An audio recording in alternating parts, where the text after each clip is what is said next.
부활절 지난 뒤에 40일 만에 예수께서 승천하신 걸로 되어 있습니다.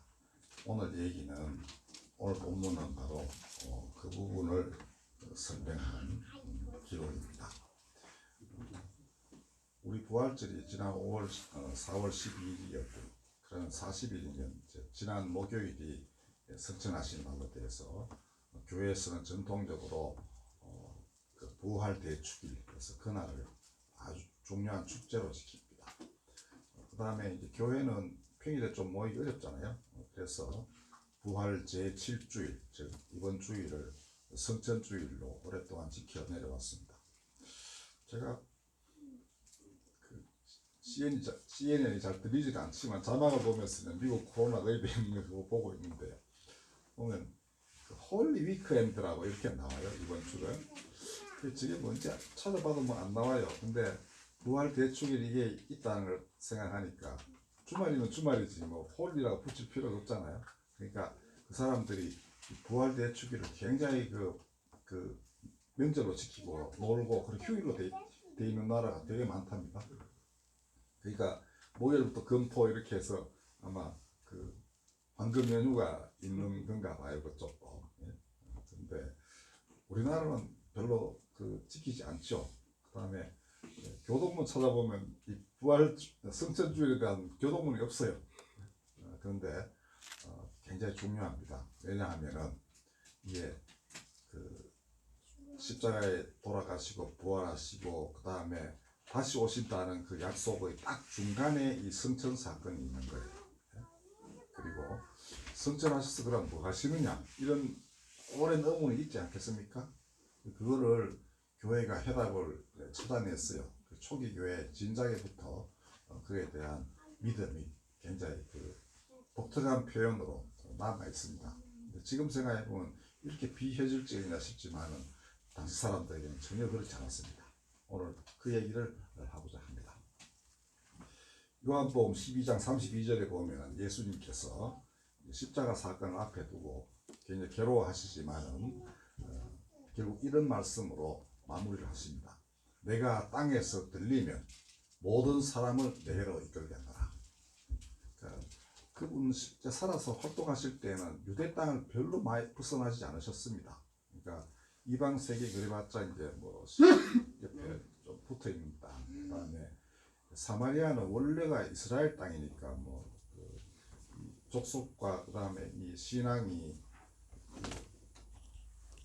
좀 달라졌다 하더라도 그냥 이스라엘 땅입니다. 그런데 이때만큼은 모든 사람이라고 딱 잘라 말씀하셨습니다. 그러니까 이때 이미 자신이 져야 할 그 십자가가 어떤 의미를 지니고 있는지를 명백히 아신 것이죠. 하나님이 나를 보내신 뜻은 이스라엘만을 구원하는 게 아니라 옛날 아주 결례의 날에 성전에 갔을 때 선지자 시몬이 만민을 위하여 예비하신 구주라고 말했습니다. 이제 그 자리에 본인이 서서히 다가가고 있다는 것을 이제 아시게 된 거죠. 그래서 지상에서 한 3년 공적 생활을 하셨는데 그 기간 동안에 보이실 수 있는 것은 다 보여주신 겁니다. 기적도, 말씀도, 그죠? 그다음에 사람 사랑하는 거, 그다음에 의로움, 거의 모든 것이 다 들어 있습니다. 많은 하나님 나라의 비유들도 그렇고요. 그리고 굉장히 쉬웠고 사람들이 자기 삶 속에 그 말씀 들으면 내 삶 속에 이미 하나님이 들어와 계시는구나 라고 느낀 만큼 하나님 나라의 비유는 굉장히 그 사람들 삶에 딱 붙어 있는 그런 비유였습니다. 자, 근데 세상은 호락호락하지 않았죠. 이런 분이 세상 다스리는 걸 원치 않는 많은 사람들이 있었습니다. 첫째는 이제 그가 사셨던 유대교 내부에 있는 이제 종교 지도자가 그랬고, 두 번째는 이제 그 이스라엘 전체를 지배하는 당대 최고의 그 황제가 바로 가이사 아니겠습니까? 이 두 세력은 다 이런 분이 그 세상 임금으로 등장하는 걸 원치 않았던 것이죠. 결국 돌아가셨습니다. 그러니까 교회 내와 외 양면의 협공을 받아가지고 돌아가셨다고 할 수 있습니다. 그다음에 나중에 제자들도 똑같이 양쪽으로부터 핍박을 받게 돼요. 유대교는 그 그리스도 교인들을 굉장히 많이 박해를 했습니다. 어쨌든 그럼에도 불구하고 예수님은 그 모두를 내가 하나님께로 이끌겠노라 이렇게 말씀하셨습니다.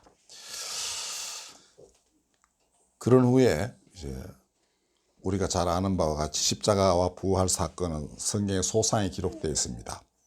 그리고 이제 성천까지 잘 기록이 되어 있어요. 근데 바울은 승천하신 후에 그가 어떻게 되셨는가에 대하여 하나님 우편에 앉아 우리를 위해 간구하신다라고 했습니다. 로마서 8장 34절. 그러니까 하나님 우편에 앉아라는 게 무슨 말인가 여러분들 이해가 됩니까? 잘 안 되죠. 하나님 어디 그 보좌 계시고 그 옆에 또 자리가 또 안에 거기 앉아 계신가. 그런데 히브리서에는 이렇게 되어 있습니다. 그가 손으로 만든 성소가 아니라 그 하늘에 들어가셨다. 그러니까 지금 우리 개역 성경은 그 하늘이라고 되어 있고 영어도 heaven itself 이렇게 되어 있습니다. 근데 그전 우리 늘 쓰던 개역 성경은요 보니까 참 하늘 이렇게 되어 있어요. 그러니까 그 말은 아무런 티끌 하나 없는 하나님이 완전히 다스리시는 어떤 공간이라 할까? 그런 세계가 있는 것이죠. 그 세계 그 자체이기도 하고 바로 그 나라에 가신 것이다. 이렇게 되어 있습니다. 그러니까 손으로 지은 성전이 이스라엘 사람들이 이렇게 기리는 성전이라면은 그분은 그에 가신 것이 아니라 그 성소보다 더 완벽한 원래 하나님이 계신 그 성소. 그러니까 사람은 공간으로 밖에는 하나님 이해가 안 되죠. 그러니까 어디 계신다 이러는 게 이제 바로 거기에 가셨어. 하나님과 가장 가까이 계시고 그와 하나님과 하나가 되신 분이 이제 명확하게 이제 그 십자가 부활을 통하여 인정이 됐다는 겁니다. 그러니까 어찌 보면 십자가 사건은 그가 하나님을 완전히 드러내는 마지막 단계였습니다. 그러니까 많은 것을 보여주셨죠. 그 안에서. 그죠? 그 중에서 특히 못 박는 자들을 위하여 기도하시기를 저들이 하는 짓이 무엇인지 모르니 저 무지한 자들을 용서해 주소서 이렇게 기도를 하셨습니다. 이까지 됐을 때 비로소 하나님이 온전히 드러나신 것이었습니다. 자, 그러면 왜 이게 표현은 하나님 우편에 앉아 계신다. 그다음 우리를 위하여 간구하신다. 예, 우리를 위해 간구하시는 건 좀 이해가 됩니다. 근데 우편에 앉아 계신다는 거는 하여튼 이런 식으로 표현이 되어 있어요. 그렇지만 그거는 하나님과 완전히 하나가 되신 분이라는 표현을 그렇게 한 것입니다. 자, 성천 후에 바로 열흘 만에 성령 강림이 있었습니다. 사도행전에 따르면 하루에 3,000명씩 예수님이 정말 메시아 구세주이시구나. 그를 믿으면 구원을 얻는구나. 이렇게 해서 마구마구 사람이 늘어났습니다. 예수님이 옛날에 니고데모에게 하신 말씀이 물과 성령으로 거듭나야 하나님 나라에 들어간다 하셨습니다. 예, 그때 세례받고 막 그 성령이 임했거든요. 딱 그 말씀대로 물과 성령으로 거듭나는 일들이 연속으로 일어났습니다. 그 다음에 사도들이 가는 곳마다 병자도 미문에 앉은 병이 막 일어서고 하죠. 그 다음에 저쪽에 딴 동네 가서도, 그러니까 보면은 그냥 성령이 바로 강림하는 걸 여실히 볼 수 있었고요. 자, 특별히 이 말을 남긴 바울에게도 그랬습니다. 바울이 다메섹 도상에 이제 그리스도인들 잡으러 가다가 예수님을 딱 만났습니다. 근데 이 예수님은 부활 승천하신 뒤에 나타나신 겁니다. 그러니까 하나님 우편에 앉아 계시다는 게 뭐냐 하면은 하나님 뜻을 고스란히 그대로 더 강력하게 실현하는 분이다. 이런 말이기도 하죠. 지상에 있을 때는 사람들이 잘 못 알아봤습니다. 그리고 또 육신의 제약이 있으니까 여기서 말씀하시는 게 저 백리 떨어진 곳에서 들을 수는 없었겠죠. 지금은 좀 이제 달라졌지만. 자, 그러니까 육신의 제약이 있었지만 이제는 그 제약을 벗어서 성령 가시는 곳에 언제나 같이 계시고 아버지 눈길 가는 곳에 그가 항상 계셨다 이겁니다. 그죠? 그러니까 오히려 그가 가시고 성령이 임하신 뒤에야 그가 누구신지가 더 분명하게 됐던 겁니다.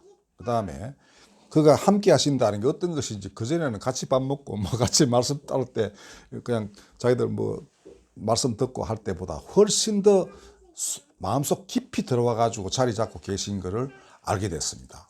그러니까 성천하신 것이 훨씬 더 왜 보면은 사람들이 그를 알게끔 하고 또 그 임재 함께 하신다는 걸 경험하게 하는 그런 사건이었습니다.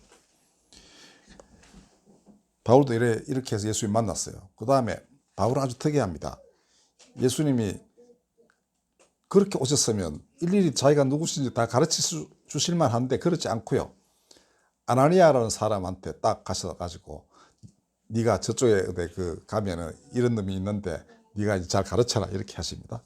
그러니까 아나니아라는 제자가 데리고 와서 그때 바울은 이제 눈이 비늘이 덮여가지고 사흘간 보지를 못해요. 그때 아나니아와 그 동료들이 며칠간 바울을 성심으로 가르치는 겁니다. 그러니까 바울은 알았죠. 나한테 어떻게 알고 왔어요? 했더니 주께서 명하셨다. 그 한마디에 이제 완전히 와 이렇게 내한테도 오실 뿐 아니라 딴 사람 다 해가지고 이렇게 하는구나. 그다음에 그때 아나니아가 아이고 그놈 우리 죽이러 오는 놈인데 그랬더니 아니다 내가 내 그릇이다. 내가 얼마나 고난을 받아야 할지를 내가 분명히 보여주겠다. 이렇게 하셨습니다.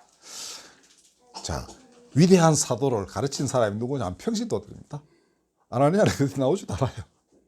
그러면 그 동료들은 더욱더 안 나오죠. 그들은 그러나 정인들이었습니다. 보고 들은 게 있거든요.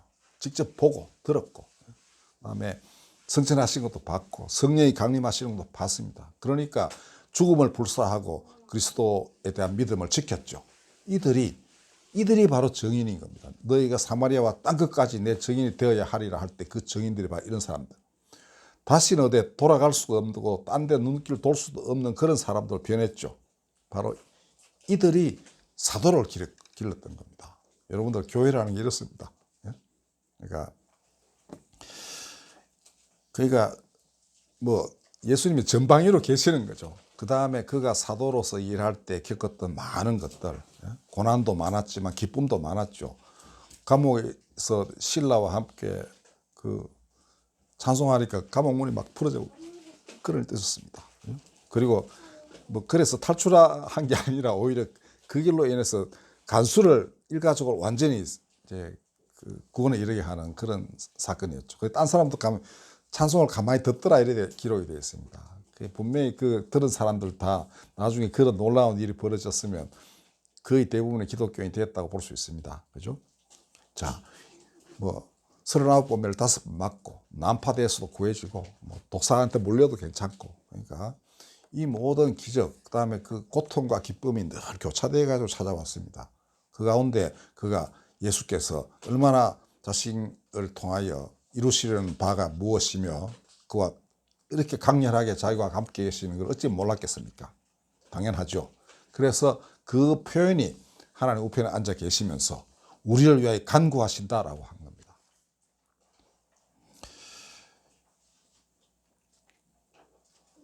그러니 그가 그 간구가 모든 사람 모든 만물에 어찌 안 미치겠습니까? 고린도전서에 보면은 모든 것을 예수께서 하나님께 바칠 때가 온다라고 했습니다. 하나님의 것을 하나님께 다 바치는 그날까지 그분이 어찌 기도를 그칠 수 있겠습니까? 히브리서에나 바울의 서신에나 다 그가 우리를 위해 간구하신다고 해서 관계가 끊어진 게 아닙니다. 우리가 그를 믿으면 구원 얻는다. 이 정도가 아니에요. 그 누구든 모든 사람을 위하여 그가 간구하고 계신다는 걸 여러분들 확실히 아실 필요가 있습니다. 제가 언제 한번 그랬죠. 홍제동역에서 할머니 두 분이 이렇게 뭐 팔다가 같이 계시는 거예요. 그렇게. 이게 그분 성천하신 분의 그 세상과의 관계입니다. 분명히 약속하셨습니다. 사도행전 여기도 그랬고요. 그러니까 그 마태복음 맨 마지막에도 그렇습니다. 땅끝까지 세상 끝날까지 내가 너희와 함께 하리라. 그 함께 한다는 게 뭐겠습니까? 도와주기도 하지만 그도 아버지께 늘 기도를 하십니다. 성령도 보면은 말할 수 없는 탄식으로 우리를 위하여 간구하신다 이래 되어 있습니다. 그러니까 성부, 성자, 성령의 관계가 아주 그 인간이 이해하기 좀 힘듭니다만은 성부께 간구를 해요. 이 천지를 창조하신 하나님이 일하시도록 이렇게 하시는 분이 성자와 성령이십니다. 그 하나님의 섭리를 우리가 정말 알 수가 없습니다. 하도 크고 광대한 분이셔가지고. 그러나 명백히 이 성자와 성령은 그렇게 아버지께 간구하고 세상 가운데 계시는 것입니다. 자, 그 다음에 이제 오늘 본문에 보면은 이게 그가 들려 올라가실 때 제 아들이 멍하니 바라봤죠. 구름이 가리니까 안 보였습니다. 근데 흰옷 입은 두 사람, 천사이겠죠. 그들이 말하기를 너희가 본대로 올라가신 것을 본 그대로 다시 오시리라 이렇게 이야기를 합니다. 제 아들은 그것만 기록했어요. 그게 뭔지 해설을 안 합니다. 아마 모르겠죠, 뭔지. 저렇게 다시 구름 타고 오시는가 이렇게만 생각했을 겁니다. 그러나 시간이 흐르면서 여러분들 잘 생각해 보십시오. 그대로 오시리라. 그리고 부활하신 그분 손에는 못자국 그대로 있었습니다. 창자국 그대로 있었어요. 그 말이 뭐냐 하면은 살아계실 때 하신 모든 일들이 바로 하나님의 일이었고 하나님을 나타내는 거였다. 하나님의 계시. 그대로 다시 완전하게 오셔가지고 완벽하게 이 세상을 하나님께로 돌리는 거. 그게 다시 오셔서 하실 일이라는 겁니다. 그러면 그 모습 그대로죠. 가난한 자에게 복음을 전하게 하시려고 눈먼 자를 보게 하시고 눌린 자를 자유롭게 하시는 이분으로 그대로 다시 오시는 겁니다. 그리고 그 일 그대로 완벽하게 수행하셔서 이 땅 모든 것이 하나님께로 돌아가는 종말론적인 하나님 나라를 이루시는 겁니다. 그러려면 그 다음에 어떻게 돼야 되죠? 예수님 명백히 말씀하셨습니다. 너희가 예루살렘에서부터 사마리아를 거쳐 땅 끝까지 이르러 내 증인이 되어야 하리라. 사람 해야 할 몫이 있다는 겁니다. 사람이 일해야 됩니다. 사람도 고통 견뎌야 되고요. 조 집사님 하도 힘들어서 지난번에 막 밥속에 전화하셨어요. 너무 아프다고. 그러니까 그 다음날 이제 나아졌습니다. 그 다음에 이제 박 집사님이 막 아침에 일찍 가가지고 약도 가지고 했는데 가만 생각해 보니까 저는 뭐 그만큼 아픈 건 아니지만 이 아픈 것도 인간의 몫인가 보다 하는 생각을 했고 또 그 얘기도 해줬습니다. 아마 인간이 견뎌야 할 몫이 있는 모양이다 이렇게 하는데요. 그렇습니다. 인간이 증인이 되어야 되는 거고 그 증인되는 길이 뭡니까? 예수님 닮아가는 겁니다. 그가 눌린 자를 자유케 했다면 우리도 그렇게 해야 되고 가난한 자에게 기쁜 소식이 되려면 또 그렇게 스스로 살면서 해야 되고 그런 거 알겠습니까? 그죠? 그래야 그 나라가 임하는 겁니다. 그리고 그의 뜻이 이루어지고 그렇지 아니한 모든 것들은 그의 재림이라고 할 수 없습니다. 많은 사람들이 그의 뜻 따라서 예수님 옛날 모습을 닮아가는 그 현상이 전 세계적으로 일어나야만 그게 재림이라고 할 수 있습니다. 뭐 하늘에 갑자기 구름 타고 뭐 어느 분이 오시고 사람들이 막 들려 올라가고 여러분 절대로 믿으면 안 됩니다. 그건 달리 해석했어야 돼요. 그 일을 부름받은 사람들은 느낌이 휴거하고 똑같습니다. 옛날 바울이 다메섹에서 완전히 뒤집어졌고 눈 비닐 덮였다 벗겨졌을 때의 느낌 그게 바로 휴거입니다. 전혀 다른 세계로 가버린 거예요. 그전에는 이쪽 세계에 있었는데 이 어둠의 세계, 굴레가 많은 이 속박이 많은 세계에서 완전히 자유로운 세계로 가버린 거 이겁니다. 그렇게 우리 부르심을 입었습니다. 예를 하나 말씀드리고 마치겠습니다. 오늘 아침에 우리 동기들이 하도 뭐 오만 걸 많이 보내요. 근데 한 100개 중에 한 개쯤 읽을 만한 게 있습니다. 보낸 친구는 그거 아주 세계적인 어떤 뭐 그런 평가에서 굉장히 우위에 있어 CEO 출신입니다. 네. 우리나라 지구를 그대로 관통하면 저 끝에가 저 우루과이 나온다고 그러죠. 바로 우루과이 대통령 얘기입니다. 근래 얘기 같아요. 1987년 산 차가 굉장히 고물차라니까 한 뭐 2000년이나 예전 대통령 얘기인 같은데 어떤 직장인이 이제 직장을 갔는데 뭐 신분증 기간이 만료됐는데 갱신 안 하고 가는 바람에 못 들어가고 집으로 가게 됐어요. 그 이제 차도 안 가지고 가는 모양인데 들들 이제 출퇴근 버스 타고 갔겠죠. 아니 근데 갈 때는 갔지만 올 때는 그냥 걸어와야 되잖아요. 대학 끝에 걸어오는데 안 되겠어서 이제 히치하이크를 했습니다. 중간에 차를 세웠는데 어느 관용차 같은 게 서더랍니다. 탔더니 운전사는 대통령, 그다음 그 옆에 조수석에는 부인인 상원 의원이 앉아 있더랍니다. 그 사정 얘기를 했더니 집에까지 데려다 주더래요. 그래서 얘기도 잘 해주고. 이 양반에게 어마어마한 경험이었죠. 근데 이 대통령이 어떤 사람이냐 하면은 5년간 받은 연봉 중에 6억 원쯤을 다시 환원을 했어요.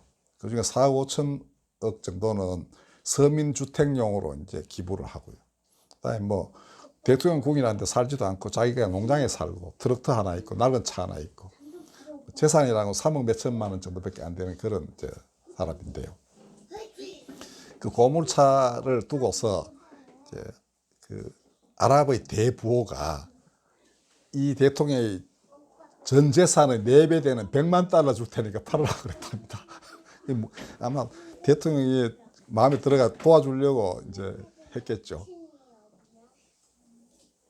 우리 돈으로 13억 원쯤 되는데 13억 원 차가 어디 있겠습니까? 뭐 롤스로이스 최고업도 그만큼 안 하는데 하여튼 그 고물딱지 차를 그렇게 했습니다.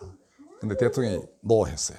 하고는 뭐라 했냐 하면은 자동차는 다 제각기 값이 있을 것이다. 그러나 인간의 삶에는 가격이 없다. 이렇게 대답했대요. 그리고 여러분들은 내 차에 관심 안 가져줬으면 좋겠다. 멋있죠? 그러니까 이건 뭐 그냥 나는 그냥 1,000만 원이야. 그 자체 그 이상도 이하도 아니다. 그러나 사람 사리를 보라. 이제 이런 말이겠죠. 그죠? 그러니까 뭐 그 부호는 오히려 더 감동을 받았으리라 생각이 됩니다만은. 자, 왜 보면은 이런 사람들이 이제 알게 모르게 그냥 예수의 그 가르침을 그 실천하고 있는 사람인 겁니다. 그죠? 사실은 그렇게 어렵지 않은 일이죠. 이런 사람들이 전 세계에 고루 많이 퍼져 있으면 퍼져질수록 그 나라는 점점 가까이 오고 우리는 점점 더 그의 그 구름 타고 오시는 그의 모습을 볼 수 있습니다. 딴 것 통해서 보시는 게 아니고 이런 사람들이 있을 때 거기서 우리가 다시 오시는 예수, 그런 옛날 그분하고 똑같죠. 같은 분이어야 됩니다. 전혀 다른 분이면 어떻게 그 같은 분입니까? 그러니 정인된 사람들의 의무와 마음가짐이 참 중요한 것이죠. 그죠? 예. 성천주일에 뭐 이런저런 말씀드렸는데 뭐 그렇게 어렵지 않습니다. 그냥 그가 가르치신 대로 살고 그가 지금도 나를 위하여 간구하시고 내가 기도하는 사람들도 내 기도가 그냥 흘러나온 게 아니고 그분이 하라 하신 기도일 수도 있다는 거죠. 여러분도 그렇습니다. 내 마음이 왜 그 끌리겠어요? 그죠? 그리고 아까 말씀드렸죠. 그 옛날에 여기 홍원교에 있던 소녀가 다시 50일 넘어 전화를 하면 이제 기도해야 되겠구나. 그러니까 가끔 뭐 생각은 났었어요. 근데 이제부터 다시 기도 목록 안에 차곡차곡 쌓아가지고 이제 기도를 매일 해야 되겠네. 뭐 이렇게 되는 겁니다. 그게 그냥 오는 거 아니라고 저는 생각합니다. 여러분들 기도가 넓어질수록 예수께서 여러분들을 위해 간구하신다는 걸 아십시오.